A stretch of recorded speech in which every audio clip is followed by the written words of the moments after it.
ಮೂರನೇ ಚಾಪ್ಟರ್ ಇದು ಆಟೋಬಯೋಗ್ರಫಿ. ಸಾಹೇಬ್ರು ಅವ್ರ ಹ್ಯಾಂಡ್ ರಿಟನ್ ಅಲ್ಲಿ ಬರ್ದಿರೋದು.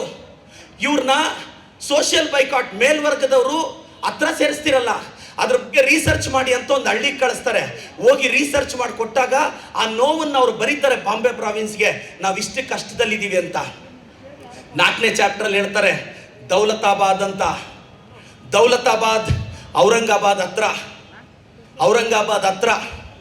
ನಾನು ಇದನ್ನು ಹಿಂದಿ ಮರಾಠಿಯಲ್ಲೂ ಓದಿದ್ದೀನಿ. ಯಾಕೆಂದ್ರೆ ನಾನು 1 ವರ್ಷ ಔರಂಗಾಬಾದ್ ಸಮೀಪ ಇರೋ ಮಹಾರಾಷ್ಟ್ರದ ಶಿರಡಿಯಲ್ಲಿ ನಾನು 7ನೇ ಕ್ಲಾಸ್ ಓದಿದ್ದೀನಿ. ನಾನು ಮರಾಠಿ ಮತ್ತು ಕನ್ನಡ ಎರಡೂ ಓದಬಲ್ಲೆ. ಅವ್ರ ಆತ್ಮಚರಿತ್ರನ 2 ಭಾಷೆಯಲ್ಲಿ ಓದಿ ಅದರ ಫೀಲಿಂಗ್ಸ್ನ ಎಕ್ಸ್ಪ್ಲೈನ್ ಮಾಡ್ತಿದ್ದೀನಿ ನಿಮಗೆ. ದೌಲತಾಬಾದ್ ಹತ್ರ ಹೋಗ್ತಾರೆ. ಅವಾಗ ರಂಜಾನ್ ಪೀರಿಯಡು. ಔರಂಗಾಬಾದಲ್ಲಿ ನೀರು ಕುಡಿಯಕ್ಕೆ ಹೋದ್ರೆ ಅಲ್ಲಿರೋ ಮುಸ್ಲಿಂ ಸಮುದಾಯದವರು ಇವ್ರನ್ನ ನೀರು ಕುಡಿಯಕ್ಕೆ ಬಿಡಲ್ಲ. ಆವಾಗ ಅಂಬೇಡ್ಕರ್ ಸಾಹೇಬ್ರು ಬರೀತಾರೆ, ಹಿಂದೂಗಳಿಗೂ ಬೇಡವಾಗಿದ್ದೀವಿ, ಪಾರ್ಸಿಗಳಿಗೂ ಬೇಡವಾಗಿದ್ದೀವಿ, ಮುಸ್ಲಿಮರಿಗೂ ಬೇಡವಾಗಿದ್ದೀವಿ ನಾವು ದಲಿತರು ಅಂತ ಬರೀತಾರೆ 3ನೇ ಚಾಪ್ಟರ್ ಅಲ್ಲಿ. ಅವ್ರ ಕೈಯಾರೆ ಬರ್ದಿರೋದು.